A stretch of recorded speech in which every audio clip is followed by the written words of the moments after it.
ಆತ್ಮೀಯರಿಗೆ ಜ್ಯೋತಿಷ್ಪಥ ಚಾನಲ್ಗೆ ಸ್ವಾಗತ. ನಾನು ನಿಮ್ಮ ಪ್ರೀತಿಯ ಅಜಿತ್ ಕಾರಂತ್.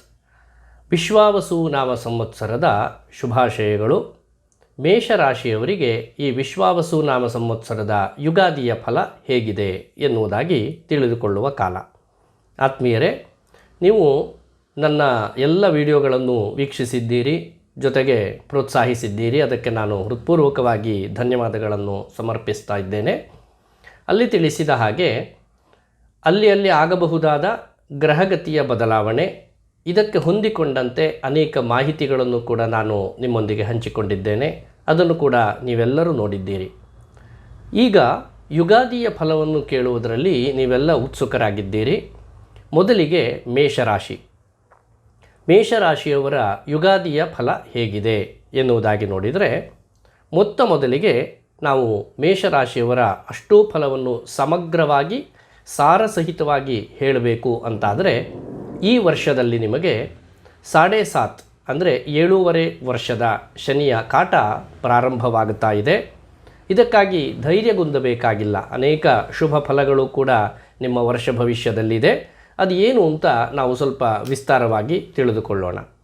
ಈ ಯುಗಾದಿಯ ಕಾಲದಲ್ಲಿ ಒಂದು ಗ್ರಹ ಕುಂಡಲಿಯನ್ನು ಹಾಕಿ ಅದನ್ನು ಆಧರಿಸಿ ನಿಮಗೆ ಫಲ ನಿರೂಪಣೆಯನ್ನು ನಾನು ಮಾಡುವುದಾದರೆ, ಮಂತ್ರೇಶ್ವರರು ಹಾಗೂ ವರಾಹ ಮಿಹಿರಾಚಾರ್ಯರು ರಚಿಸಿದಂತಹ ಗ್ರಂಥಗಳ ಆಧಾರಕ್ಕೆ ಒಳಪಟ್ಟು ನನ್ನ ಈ ಫಲ ನಿರೂಪಣೆ ಎನ್ನುವಂಥದ್ದು ಇರುತ್ತೆ. ಯಾಕೆಂದರೆ ವೈಯಕ್ತಿಕವಾಗಿ ಯಾವುದೇ ಹೇಳಿಕೆಗಳನ್ನು ಹೇಳುವ ಹಾಗಿಲ್ಲ. ಶಾಸ್ತ್ರದ ನಿರೂಪವೇ ಹಾಗೆ. ಇಲ್ಲಿ ಪ್ರಾರಂಭದಲ್ಲಿ ಯುಗಾದಿಯ ದಿವಸದ ನಿಮ್ಮ ಗ್ರಹ ಕುಂಡಲಿಯನ್ನು ನೋಡಿದಾಗ ವ್ಯಯದಲ್ಲಿ ರವಿ ಇದ್ದಾನೆ. ವ್ಯಾಪಾರಶ್ಚ ಶುಭಪ್ರದೋತ್ರ ಸಫಲ ಸ್ಯಾತ್ ಅಂತ ಹೇಳಿದರೆ, ಮೊದಲಿಗೆ ಶುಭ ಫಲವನ್ನು ನೀವು ಕೇಳ್ತಾ ಇದ್ದೀರಿ. ವ್ಯಾಪಾರದಲ್ಲಿ ನಿಮಗೆ ಈ ವರ್ಷ ಅಭಿವೃದ್ಧಿ ಎನ್ನುವಂಥದ್ದು ಉಂಟು. ಇನ್ನು ವ್ಯಯದ ಚಂದ್ರನ ಕಾರಣದಿಂದ ವ್ಯಯಂಚ ಪ್ರದದಾತಿ ಚಂದ್ರೇ, ಅಲ್ಲಿ ವಿಶೇಷವಾದಂತಹ ವ್ಯಯ ನಿಮ್ಮನ್ನು ಹೊಂದಿಕೊಂಡಿರುತ್ತದೆ. ಇದರ ಬಗ್ಗೆ ಎಚ್ಚರಿಕೆ ಅಗತ್ಯ. ಹಾಗೆ 3ನೇ ಮನೆಯಲ್ಲಿ ಈಗ ಸ್ಥಿತನಾಗಿರುವಂತಹ ಅಂಗಾರಕ ನಿಮಗೆ ಸರ್ವತ್ರ ವಿಜಯವನ್ನು, ಧನವನ್ನು ಹಾಗೂ ಆರೋಗ್ಯವನ್ನು, ಇಷ್ಟಸಿದ್ಧಿಯನ್ನು ಅನುಗ್ರಹ ಮಾಡ್ತಾನೆ. ಹಾಗೆ ಅನೇಕ ಸನ್ಮಾನಗಳು, ವಸ್ತ್ರಲಾಭಾದಿಗಳು ನಿಮಗೆ ಇರುತ್ತದೆ. ಇನ್ನು ವ್ಯಯದ ಬುಧ ಅವನು ಸ್ವಲ್ಪ ಮಟ್ಟಿನ ಶತ್ರುಬಾಧೆಯನ್ನು ಕೊಡ್ತಾನೆ. ಆದರೆ ಮಾಲಿನಿ ಯೋಗ ಎನ್ನುವಂಥದ್ದು ಕೂಡ ನಿಮ್ಮನ್ನು ಹೊಂದಿರುತ್ತೆ. ಆದ್ದರಿಂದ ಹೆಚ್ಚು ದುಃಖ ಬೇಡ. ದ್ವಿತೀಯದ ಗುರು ಕುಟುಂಬ ವೃದ್ಧಿಯನ್ನು, ಧನ ಪ್ರಾಪ್ತಿಯನ್ನು, ಧನಯೋಗವನ್ನು ಅನುಗ್ರಹ ಮಾಡ್ತಾನೆ. ಹಾಗೆ ಸ್ವಕುಲಾಚಾರದಲ್ಲಿ ಸದಾ ಸರ್ವದಾ ನಿರತರಾಗಿ ಇರ್ತೀರಿ. ಮೇ ತಿಂಗಳ ನಂತರದಲ್ಲಿ 3ನೇ ಮನೆಯನ್ನು ಸೇರುವಂತಹ ಗುರು ಸ್ವಲ್ಪ ಮಟ್ಟಿಗೆ ನಿಮಗೆ ಅಶುಭ ಫಲವನ್ನು ಕೊಡ್ತಾನೆ. ಇನ್ನು ವ್ಯಯದ ಶುಕ್ರನ ಕಾರಣದಿಂದ ಅರ್ಥಪ್ರಾಪ್ತಿ ಅಂದರೆ ಧನಲಾಭ ಎನ್ನುವಂಥದ್ದಿದೆ. ವ್ಯಯದ ಶನಿಯ ಕಾರಣದಿಂದ ಮಾನಹಾನಿ, ಸದಾ ಸಂಚಾರ ಅಂದರೆ ಈ ಸಂಚಾರದಲ್ಲಿ ಯಾವುದೇ ಉಪಯೋಗ ಇರುವುದಿಲ್ಲ, ಕೇವಲ ಸಂಚಾರ ಮಾತ್ರ. ಈ ಸಂಚಾರದಿಂದ ಆಯಾಸ ಮತ್ತು ಧನಹಾನಿ ಹಾಗೂ ಮಾನಹಾನಿ ಉಂಟಾದೀತು. ಇದರ ಬಗ್ಗೆ ಎಚ್ಚರಿಕೆ ಅಗತ್ಯ. ಹಾಗೆ ಕೃಷಿಯಲ್ಲಿ ಅಲ್ಪವಾದಂತಹ ಲಾಭ, ಹೆಚ್ಚು ಲಾಭವನ್ನು ನೀವು ನಿರೀಕ್ಷೆ ಮಾಡುವ ಹಾಗಿಲ್ಲ. ನಿತ್ಯವೂ ಸಂವಾದ ಮತ್ತು ದಾರಿದ್ರ್ಯ ಎನ್ನುವಂಥ ದೋಷಗಳನ್ನು ನೀವು ಕಾಣಬಹುದಾಗತ್ತೆ. ಇದಕ್ಕೆ ನೀವು ಕೈಗೊಳ್ಳಬೇಕಾದಂತಹ ಪರಿಹಾರ ಮಾರ್ಗ ಇಷ್ಟೇ. ನಿತ್ಯ ಕಲಹವನ್ನು, ನಿತ್ಯ ಸಂವಾದವನ್ನು ನೀವು ನಿವಾರಿಸಬೇಕು ಅಂತಾದರೆ ಹೆಚ್ಚು ಮೌನ ವಹಿಸುವಂಥದ್ದು ಅತ್ಯಂತ ಶ್ರೇಷ್ಠ. ಯಾಕೆಂತ ಹೇಳಿದರೆ, ಮೌನಿನಃ ಕಲಹನ್ ನಾಸ್ತಿ ಎನ್ನುವುದಾಗಿ ಸುಭಾಷಿತಕಾರರು ಹೇಳಿದ್ದಾರೆ. ಯಾರು ಹೆಚ್ಚು ಮೌನವಾಗಿ ಇರುತ್ತಾರೋ ಅಂಥವರಿಗೆ ಕಲಹಾದಿಗಳು ಸಂಭವಿಸುವುದಿಲ್ಲ ಎನ್ನುವಂಥದ್ದು. ಹಾಗೆಯೇ ವೃಥ ಯಾವುದೇ ಕಾರಣ ಇಲ್ಲದೆ ಇನ್ನೊಬ್ಬರ ಬಗ್ಗೆ ನಿಂದೆ ಮಾಡುವಂಥದ್ದು, ಟೀಕೆ ಮಾಡುವಂಥದ್ದು, ಅವರ ಬಗ್ಗೆ ಮಾತಾಡುವಂಥದ್ದು, ಇದನ್ನೆಲ್ಲ ಬಿಡುತ್ತಾ ಬರುವುದು ಈ ಒಂದು ದೋಷವನ್ನು ಪರಿಹಾರ ಮಾಡಿಕೊಳ್ಳುವಲ್ಲಿ ಅತ್ಯಂತ ಫಲಕಾರಿಯಾದಂತಹ ಮಾರ್ಗ. ಹಾಗೆ ವ್ಯಯದ ರಾಹುವಿನ ಕಾರಣದಿಂದ ಮೊದಲಿನ ಪ್ರಾರಂಭದ ಒಂದು 3 ತಿಂಗಳು ನೀವು ಪೀಡೆಯನ್ನು ಅನುಭವಿಸ್ತೀರಿ. ಆ ಬಳಿಕ ನಿಮಗೊಂದು ಶುಭಯೋಗ ಅಂದರೆ ಆ ರಾಹು ಏಕಾದಶ ಸ್ಥಾನವನ್ನು ಪ್ರವೇಶ ಮಾಡ್ತಾನೆ. ಲಾಭಸ್ಥಾನದಲ್ಲಿರುವಂತಹ ರಾಹು ಅನೇಕ ಆಕಸ್ಮಿಕವಾದಂತಹ ಲಾಭಗಳನ್ನು ಅನುಗ್ರಹ ಮಾಡ್ತಾನೆ. ಇದರಲ್ಲಿ ಹೆಚ್ಚಿನವರಿಗೆ ಉಂಟಾಗುವಂಥದ್ದು, ಮೇಷರಾಶಿ ಹೆಚ್ಚಿನವರಿಗೆ ಉಂಟಾಗುವಂಥದ್ದು ವಿಶೇಷವಾದ ಧನಲಾಭವೇ ಆಗಿರ್ತದೆ. ಯಾಕೆಂದರೆ ಇಲ್ಲಿ ನಾನು ಮೊದಲಿಗೆ ಹೇಳಿದೆ 7.5 ಪ್ರಾರಂಭ ಆಗ್ತಾ ಇದೆ, ಶನಿ ತಾನು ವ್ಯಯಸ್ಥಾನವನ್ನು ಪ್ರವೇಶ ಮಾಡ್ತಾ ಇದ್ದಾನೆ, ಇನ್ನು ಮುಂದೆ 7.5 ವರ್ಷ ನೀವು ಶನಿಯ ಕಾಟಕ್ಕೆ ಒಳಗಾಗುತ್ತೀರಿ ಅಂತ. ಆದರೆ ಇದೇ ಸಂದರ್ಭದಲ್ಲಿ ನೀವು ಗಮನಿಸಬೇಕಾದದ್ದು, ಶನಿ ವ್ಯಯಸ್ಥಾನಕ್ಕೆ ಬರ್ತಾ ಇರುವುದು ಹೌದಾದರೂ ಗುರು ದ್ವಿತೀಯದಲ್ಲಿ ಇದ್ದಾನೆ. ಆ ಬಳಿಕ ರಾಹು ತಾನು ಲಾಭಸ್ಥಾನವನ್ನು ಪ್ರವೇಶ ಮಾಡುವವನಿದ್ದಾನೆ. ಆದ್ದರಿಂದ ಯಾವುದೇ ಚಿಂತೆ ಅಗತ್ಯ ಕಾಣುವುದಿಲ್ಲ. ಇನ್ನು ಕೇತು ಷಷ್ಠದಲ್ಲಿ ಇರುವ ಕಾರಣ ಧನ ಪ್ರಾಪ್ತಿ ಎನ್ನುವಂತಹ ಯೋಗವನ್ನು ಅನುಗ್ರಹ ಮಾಡ್ತಾನೆ. ಇನ್ನು ಆ ಕುಂಡಲಿಯನ್ನು ಆಧರಿಸಿ ಹೇಳುವುದಾದರೆ, ಯುಗಾದಿಯ ಸೂರ್ಯೋದಯದ ಕಾಲದ ಕುಂಡಲಿಯಲ್ಲಿ ಅಷ್ಟಮದಲ್ಲಿ ಮಾಂದಿ ಇರ್ತಾನೆ. ಇದು ಆಹಾರ ದೋಷವನ್ನು ವಿವರಿಸುತ್ತದೆ. ಆದ್ದರಿಂದ ಉಣ್ಣುವಂತಹ ಆಹಾರದಲ್ಲಿ ಎಚ್ಚರಿಕೆ ಯಾವಾಗಲೂ ಅಗತ್ಯ. ಆಗಾಗ ಆರ್ಥಿಕ ಏರುಪೇರು ಎನ್ನುವಂಥದ್ದು ಉಂಟಾಗುತ್ತೆ. ಇದರಲ್ಲಿ ನೀವು ವ್ಯಾವಹಾರಿಕವಾಗಿ ಚಿಂತನೆಯನ್ನು ನಡೆಸಿ ಅದಕ್ಕೆ ಬೇಕಾದ ಪರಿಹಾರಾದಿಗಳನ್ನು ನಡೆಸುವುದು ಸೂಕ್ತ. ಯಾಕೆಂದರೆ ಅನಗತ್ಯವಾಗಿ ಎಲ್ಲಿಯಾದರೂ ಬಂಡವಾಳವನ್ನು ಹೂಡುವಂತಹದ್ದಿದ್ದರೆ ಅದೆಲ್ಲವನ್ನು ಕೂಡ ಸ್ವಲ್ಪ ದಿವಸದ ಮಟ್ಟಿಗೆ ತಡೆ ಹಿಡಿಯುವುದು ಸೂಕ್ತ.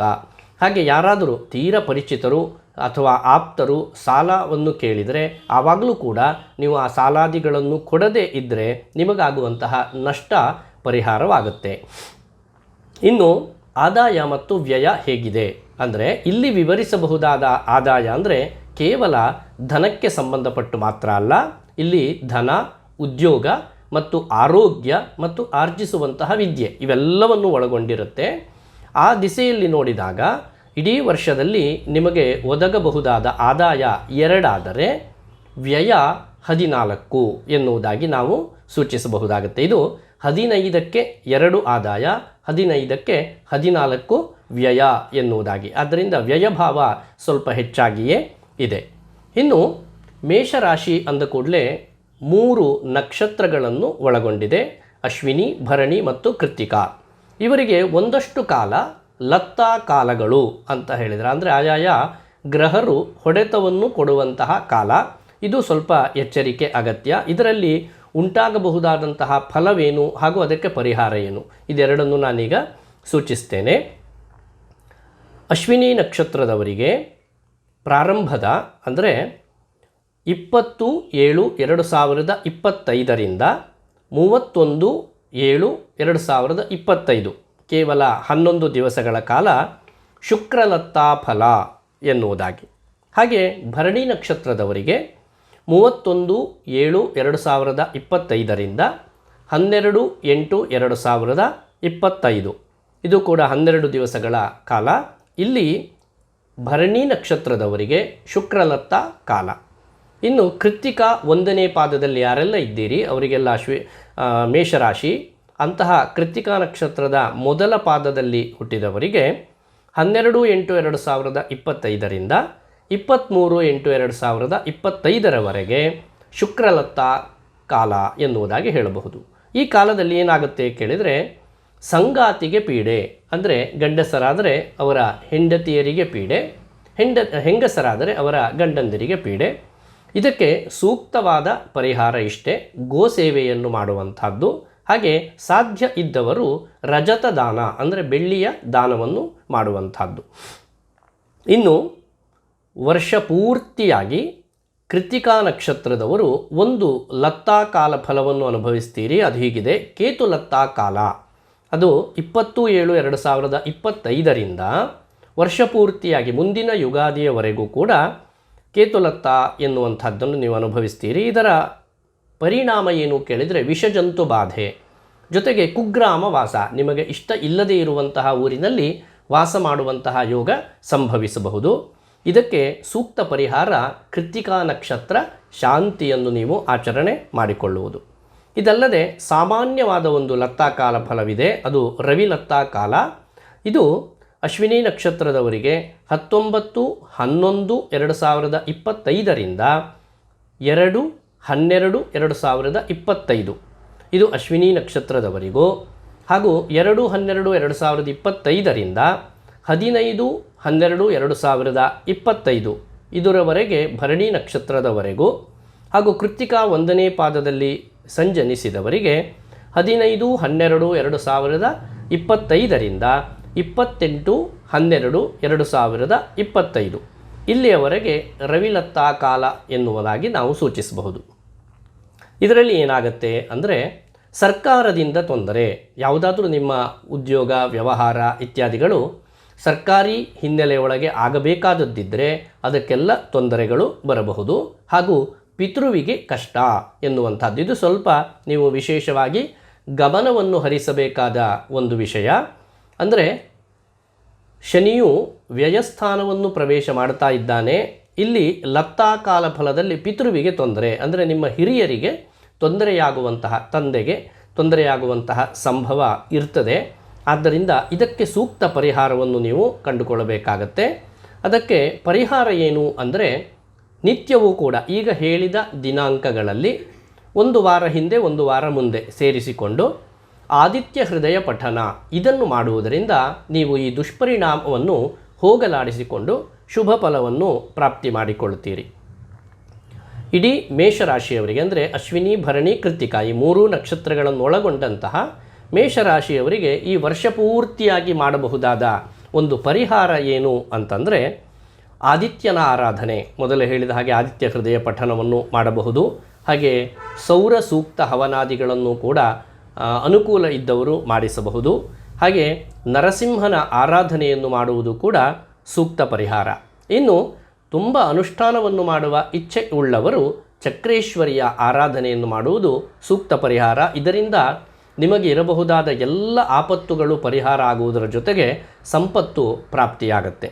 ಇನ್ನು ಕಾಲಭೈರವನ ಆರಾಧನೆ ಹಾಗೂ ಶಕ್ತಿ ದೇವತೆಯಾದ ಧೂಮಾವತಿಯ ಆರಾಧನೆ ಮತ್ತು ಚೌಡೇಶ್ವರಿಯ ಆರಾಧನೆ ಇದಿಷ್ಟು ಪ್ರತ್ಯೇಕವಾಗಿ ಆಯಾಯ ವರ್ಗದವರು ಯಾರಿಗೆ ಇಚ್ಛೆ ಇದೆಯೋ ಅಂಥವರು ಈ ಎಲ್ಲ ದೇವತೆಗಳನ್ನು ಆರಾಧನೆ ಮಾಡುವುದರಿಂದ ಮೇಷರಾಶಿಯವರು ನಿಮಗಿರಬಹುದಾದಂತಹ ಅನಿಷ್ಟ ಫಲವನ್ನು ನಿವಾರಣೆ ಮಾಡಿಕೊಂಡು ಇಷ್ಟಾರ್ಥ ಸಿದ್ಧಿಯನ್ನು ಪ್ರಾಪ್ತಿ ಮಾಡಿಕೊಳ್ತೀರಿ ಎನ್ನುವುದಾಗಿ ಹೇಳ್ತಾ, ಜೊತೆಗೆ ವರ್ಷ ಪೂರ್ತಿಯಾಗಿ ಓಂ ಹ್ರೀಂ ಘೃಣಿಸೂರ್ಯ ಆದಿತ್ಯ ಎನ್ನುವ, ಇನ್ನೊಮ್ಮೆ ಹೇಳ್ತಾ ಇದ್ದೇನೆ, ಓಂ ಹ್ರೀಂ ಘೃಣಿಸೂರ್ಯ ಆದಿತ್ಯ ಎನ್ನುವ ಆದಿತ್ಯನ ವಿಶೇಷವಾದ ಬೀಜಾಕ್ಷರ ಸಹಿತವಾದಂತಹ ಮಂತ್ರೋಚ್ಚಾರಣೆಯನ್ನು ಮಾಡುತ್ತಾ ಇದನ್ನು ಹೆಚ್ಚು ಹೆಚ್ಚು ಜಪಿಸುವುದರಿಂದ ಮೇಷರಾಶಿಯವರು ನಿಮಗೆ ಇರಬಹುದಾದ ಎಲ್ಲ ದೋಷಗಳನ್ನು ನಿವಾರಿಸಿಕೊಂಡು ಈ ಯುಗಾದಿಯ ಪರ್ವಕಾಲದಲ್ಲಿ ಶುಭವನ್ನು ಅನುಭವಿಸ್ತೀರಿ.